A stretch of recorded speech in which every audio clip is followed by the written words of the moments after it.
Session here today. It gives me great honor here to be here in ITB and to be here in Bandung. It's my first time here in both Bandung and Indonesia.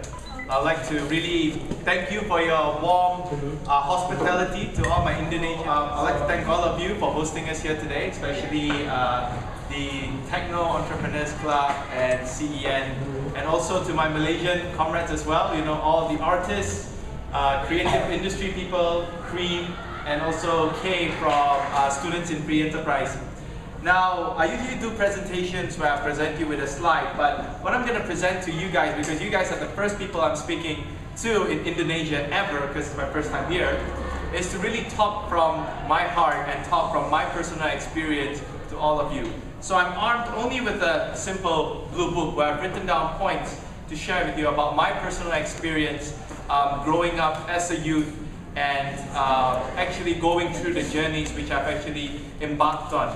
So a little bit about myself, as you would know, I come from Malaysia. I actually came from this little state up north, Kat Utara, called Penang. Okay, so I came from the mainland. Penang, we are very famous because of our local food, something like Bandung as well. I did my college when I was 18 years old to 19 years old at Inti College Penang, so I was still stuck in Penang in Malaysia. And then I went over to New Zealand. And in New Zealand there, I did a degree in marketing and international business at Auckland University of Technology.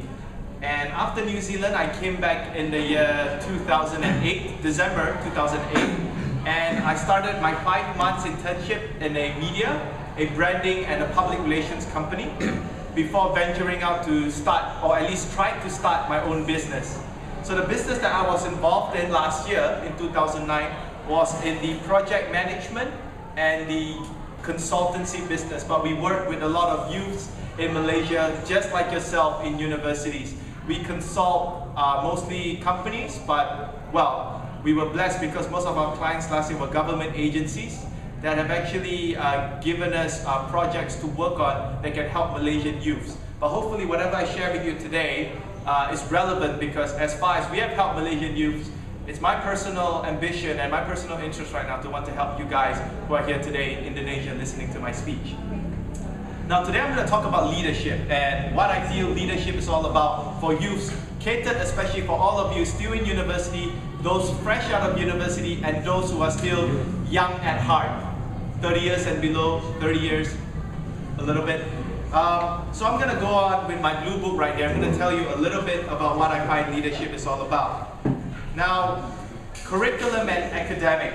People tend to ask me, so Michael, you should be a straight A student. You should be someone who have excelled so well in your academic achievements in order to go to New Zealand and further your studies. But the fact is, not really. I was an average student. But what I find is that academic is very important. You do need good grades, but they do not necessarily guarantee you a very bright future. Again, that depends on how you define a successful and bright future. What I believe is academic and co-curriculum are both equally important, but now people are saying, and I agree, that curriculum is more important than academic. Reason being is this: I believe when you do not strive in academics, you shouldn't give up. Why? Because in my position and my friends that I'm connected with, there are successful people that were not good students, but they were forced to survive because they do not have a good result to begin with. But humans, we are like hunters. So what happened is when we are forced to survive, we do not have straight A's, we do not have the good grades to survive. What happened? We are now thinking, how can I still progress and be at the top of my society without this red mark on my piece of paper? So what happened is, I believe curriculum, you should use this opportunity to really get involved in leadership opportunities. Leadership opportunity is important because you would understand how people behave, you would understand how to bring the best out of people. Now what's more is that you also get involved with curriculum because you want to showcase what you can do. You know, because exam papers do not tell a lot about what you can do as an individual. And more importantly as well, curriculum is to provide you with a platform to network and build your relationship with other people. In Malaysia, we always believe it's the relationship that you know. But I live by 3 principles. It's not what you know, it's who you know, but I'd like to introduce this 3rd principle to you. It's who knows you too. Everybody knows the president of Indonesia, right? But does he know you? Does he recognize you for your potential? If not, how could you showcase your potential to him? So again, academic and curriculum, both are important, but since you're in university, try to get involved in curriculum at the same time take care of your academics. Now, my second point here is international exposure and networks. It is crucially important now with the advent of the internet. Internet is so advanced right now. YouTube, Twitter, Facebook. What is your top forum or networking site here in Indonesia? Do you have one? Facebook. Oh, Facebook, okay. Mark Zuckerberg will be very happy to hear that. So, you know, with internet right now, there are 2 mindsets that you can think about. Number one, you could think, I would like to join programs like later Kay would share, like students in free enterprise side, ASEANpreneurs, which Kay will be hosting in Malaysia. Last year was in Bandung, right? In Jakarta, in Indonesia. You can join the clubs like the Techno Entrepreneurs Club here in ITB. But what's more important is that there's a second way now. So you get to know international people by being physically at the event. But it's a second mindset now. That is, if you are daring enough, you could use Facebook, you could use YouTube, you could use Twitter to get to know people from across the world. How do you do that? I'll give you a tip. For example, you're interested in leadership skills, right? I challenge you, type something like leadership organization on Google. You'll be shocked on how many types of different organizations would be available. Now, what is stopping you from writing an email, a simple email to them to say, hi, I'm Ahmed, or I am Iqbal from Indonesia. I'd like to know more about the organization, the World Young Leaders for the United Nations. And you will be amazed on the relationship that you built on the international stage.